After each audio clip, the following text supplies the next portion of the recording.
Hari Om Tat Sat. Welcome to Swami Jyotirmayananda Society, our journey to self realization. Please subscribe for the mystical meanings and to enjoy daily satsang with us. We are currently exploring the book Advice to Students, authored by Swami Jyotirmayananda Maharaj, narrated by myself, Swami Nikhilananda. So, we are understanding the mnemonic for the word student. So we had covered S for study, T for tenacity, and today we will start with U for understanding. The great secret of happiness lies in understanding, and understanding means many things. You must have a relaxed mind so that you can understand the academic subjects you are studying in school. You must understand other people, you must understand yourself, and you must understand the meaning of the events in your life. And not only just students, all of us, whatever subject we take, we should follow these principles. As you become wiser and more patient, you must learn to avoid the misunderstandings that waste so much human time and energy. As a simple illustration of such misunderstanding, reflect upon the story about a farmer and his axe. There was once a farmer who was cutting wood with an axe. He had to go into his house for just a moment, so he left his axe outside. When he came out again, he could not find his axe. The farmer looked around and saw that a young man was walking near the house that was right across the way from his. He then thought to himself, "It must be him. He must have stolen my axe." The more the farmer looked at him, the more convinced he became that the young man was guilty. The farmer thought to himself, "Why, he not only looks like a thief, but he even walks like a thief." The more the farmer thought about it, the more agitated he became. While he was all getting worked up, all of a sudden he saw his axe. In his rush to go into the house, he had apparently let it slip behind the door. Once again he looked at the young man across the way. Only this time he thought to himself, "Surely he's a good person, for he not only looks like a good person, but he even walks like a good person." And he changes his approach. This humorous story reflects how quickly attitudes can change. When you misunderstand a situation, you interpret it in a faulty way. However, when you gain a correct understanding, you then interpret the situation in an entirely different way. Understanding yourself and other human being is a great art. It is much easier to be a student of botany or astronomy or grammar than to be a student of human nature. A human being is a most mysterious and profound being. Understanding human beings and relating to others in a harmonious way is challenging, and that continues day to day, and it varies. Understanding the meaning of life's events and developing a correct attitude towards adversity and prosperity are also vitally important challenges for every student of life. Why, the mind asks, should life present difficult situations before me? Not finding the answer, it sinks in despair and depression and frustration. However, if you tried to imagine what would happen to you if there were no difficult situations, if there was only prosperity, if everything happened according to your liking, you would realize that such a life would leave you like a spineless jellyfish. To understand this concept better, look at a rose bush. Just as the thorns are absolutely necessary for the existence of this wonderful flower, so too adversity is absolutely needed in your life. Just as each thorn allows the sap of the plant to be contained and evaporation to be controlled, so too each adversity allows the sap of your inner strength to be revealed and contained. As that sap accumulates, it eventually unfolds all the beautiful roses, the sublime divine qualities of your personality. Remembering the importance of having proper understanding will lead you to a philosophical insight into yoga as well. The entire study of yoga philosophy is a matter of promoting understanding, understanding yourself, understanding the world, understanding your relationship to everyone and everything around you. Next letter is D for devotion. In the Upanishads, there is a message given to the students which states, Matri Devo Bhava, let your mother be your God, Pitri Devo Bhava, let your father be your God, and Acharya Devo Bhava, let your teacher be your God. If we take this teaching one step further, we should assert, Deva Devo Bhava, let God be your God.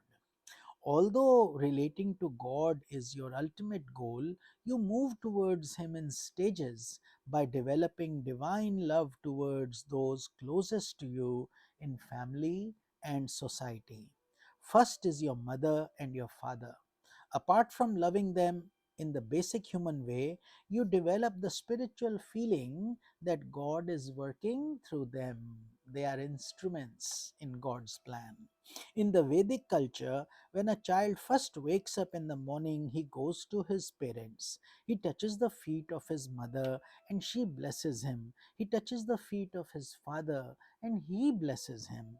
What is recognized in this act is that God is working through every individual. The child who is worshipping recognizes God in his mother and father. In turn, the parents recognize that it is God within them who is blessing the child, who is showing humility and reverence. Developing the art of devotion begins at home. You love God by serving your elders, such as your mother, your father, your grandparents, etc. When you get older, you love God by serving your teachers. Whenever you learn from a teacher, regardless of the subject, you should develop a special attitude of reverence and humility so that his or her heart is in communion with yours. This deeper relation between teacher and student is the basis of receiving the highest form of education and culture. But from a more advanced point of view, teacher refers to a spiritual preceptor or guru, one who guides you on that special path leading to liberation. Devotion must be nurtured little by little in your daily life through prayers, repetition of mantra, which is a sacred divine name or a mystic formula, such as Om, Ram, Krishna, or any sacred name according to your own faith, and meditation upon the form of your deity or your favorite, uh, whatever you may like. There is a lot of flexibility. There are different forms of worship in every religion, but love of God is the same. That love of God has to be developed by a student, for it is the basis for prosperity and higher attainment. You may accumulate great wealth, fame, and power during your life, but if you do not have love of God flowing through your heart, life is meaningless. Someday you will age and you will no longer be able to enjoy the things you possess. Without devotion to God, you will face absolute despair and loneliness. But if you feel the divine presence within you, even when you age, even when death knocks at your door, your mind will be filled with peace and joy. Thus, devotion is the great treasure that makes all else meaningful. E is for eradication of defects. Eradication of vices and cultivation of virtues will become possible if you develop the art of deeper thinking, introspection. Do not waste your time looking for defects in others. Rather, look within yourself. Every evening, introspect by asking yourself if and how you went wrong. Did I complete my assignments? Did I react unnecessarily in a certain situation? Did I say something to a friend or classmate that I shouldn't have? It might even be a good idea to keep a diary and note what you did wrong, then resolve to remedy the situation. Never fill your mind with regret and sorrow over the defects you discover in your personality. Errors are natural in a human development. A child must fall many times in order to learn how to walk upright. However, do not condone your errors either. Rather, face your errors with boldness. Eradicating vices and developing virtuous qualities must be constant and heroic projects throughout your life.